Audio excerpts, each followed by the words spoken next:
Abstract algebra mathematics की वह branch है जिसमें हम ग्रुप, रिंग, फील्ड, मॉड्यूलस आदि का अध्ययन करते हैं। यहाँ पर ग्रुप, रिंग, फील्ड, मॉड्यूलस आदि अलजेब्रिक स्ट्रक्चर कहलाते हैं। आइए अलजेब्रिक स्ट्रक्चर को समझते हैं। अलजेब्रिक स्ट्रक्चर को समझने से पहले आपको दो चीजें समझनी होंगी।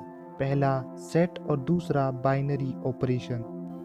सेट आदिकाल से ही मनुष्य को अलग अलग वस्तुएं संग्रह करने की आदत है।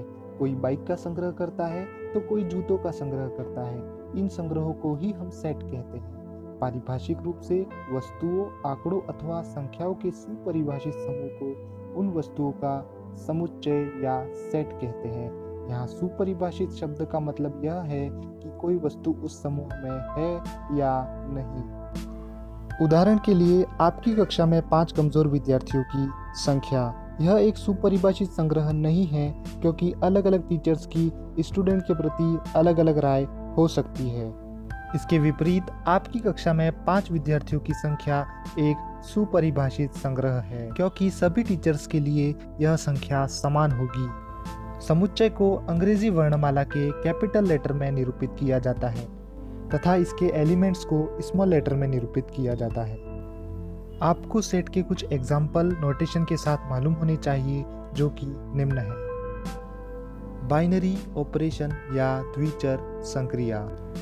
दुनिया का कोई भी ऑपरेशन जो एक समय में 2 संख्याओं को ही ऑपरेट कर पाता है बाइनरी ऑपरेशन कहलाता है। व्यापक रूप से माना ए कोई सेट है, स्टार कोई संक्रिया है, तब स्टार ए में द्विचर संक्रिया है यदि और केवल यदि A star B belong to A for all A comma B belong to A. अरे कहना क्या चाहते हो? मैं ये कहना चाहता हूँ, यदि हम किसी सेट ए के 2 एलिमेंट्स को आपस में ऑपरेट कराएं और मिलने वाला रिजल्ट भी उसी सेट ए में बिलोंग करे तो स्टार सेट ए में द्विचर संक्रिया कहलाएगा। उदाहरण के लिए n एक प्राकृत संख्या का समुच्चय है तथा प्लस एक बाइनरी ऑपरेटर है। n की किसी भी 2 संख्या को जोड़ने पर रिजल्ट में प्राप्त संख्या हमेशा प्राकृत ही होगी।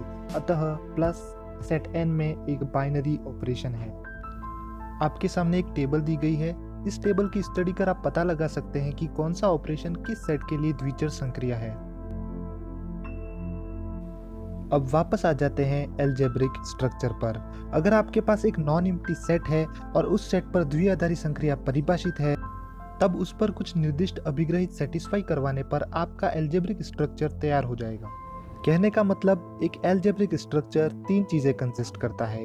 एक नॉन एम्प्टी सेट, उस सेट पर परिभाषित कुछ द्विआधारी संक्रिया, कुछ निर्दिष्ट अभिग्रहित जैसे क्लोजर प्रॉपर्टी, साहचर्यता, तत्समक, प्रतिलोम, क्रम विनिमयता आदि। इन एक्सियम्स को आपने पिछली कक्षा में पढ़ा होगा। आने वाले वीडियो लेक्चर्स में हम इनके बारे में डिटेल से पढ़ेंगे। तब तक के लिए धन्यवाद। अगले वीडियो लेक्चर में हम अलजेब्रिक स्ट्रक्चर के कुछ एग्जाम्पल्स को देखेंगे।